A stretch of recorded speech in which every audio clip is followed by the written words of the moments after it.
หากะน้ำไม่เฮือนแล้ว เออ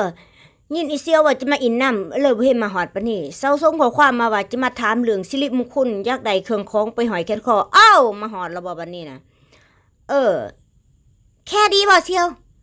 ก็สบายดีแค่โฮเฮตอบคำถามมาซะอันส่งมาถามหั่นน่ะอยากฮู้แฮงแล้วโอเคตอบเด้โอเคตั้งใจฟังให้ดีเด้อดีตั้งใจฟังเด้อไปซองวงผัวทำมาบ่ ผัวบ่มาหั่น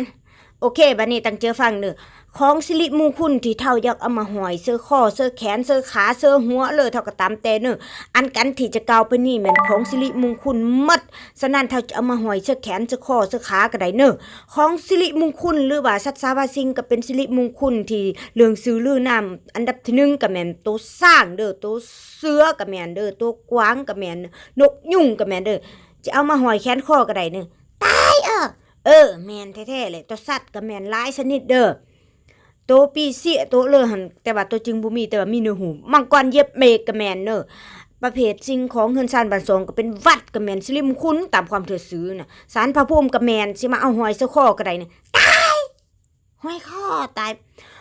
อันนั้นก็แม่นทุกสิ่งทุกอย่างในโลกนี้หันเป็นสิริมงคลถ้าฮู้นำเสิร์แล้วก็เสิร์ให้มันถึกสถานการณ์เด้ออันเด้อที่มันดีต่อชีวิตแม่นสิริมงคลหมด